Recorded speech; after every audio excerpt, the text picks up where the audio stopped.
Hey, this is Larry here again, and we've been talking about preaching for life change. And I've been sharing some of the things that I've learned over the decades that helped me move from just teaching the Bible and the information of the Bible to teaching in a way that actually disciples people so they walk in greater obedience. And one of the things I've learned to actually avoid, especially on the front end, will surprise you, but it's commentary. So I want to take a moment or two to talk about how and why commentaries can mess you up. And it's a very simple principle. You ever been in a Bible study or a group of people and maybe a question was asked and the first person answers kind of a little off the wall over here.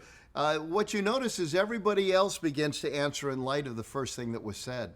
In fact, that's why in our life groups here at North Coast Church, we ask people to actually write down their answers to questions because this principle of the first to speak shaping everything afterward is so strong and so common. Well, you know, that happens when you and I turn to commentaries first when we're trying to figure out how to teach a biblical passage.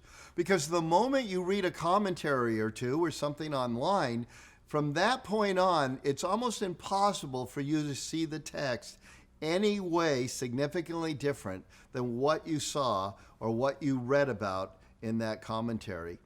So one of the things I've learned to do is I still want to use biblical scholars of the past, but I want to use them last, not first. I want to use them to see if I'm off the wall and need major mid-course correction, or if I'm in line with things the Spirit of God and history and scholarship has shown. But always, I want to use them on the back side of my study, not the first side of my study. The first thing I want to do is simply take the text and maybe outline it or in different ways, massage it, ask questions of it. What is it telling me about God, about life, about sin, whatever it would be.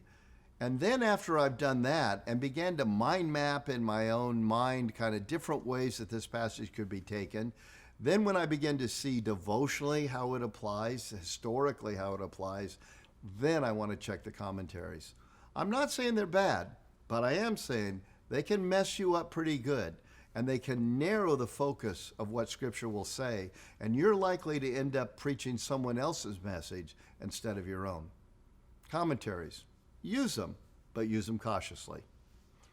Hey, if you found this helpful, just hit subscribe, and you'll be notified each and every time we've got one of these videos posted.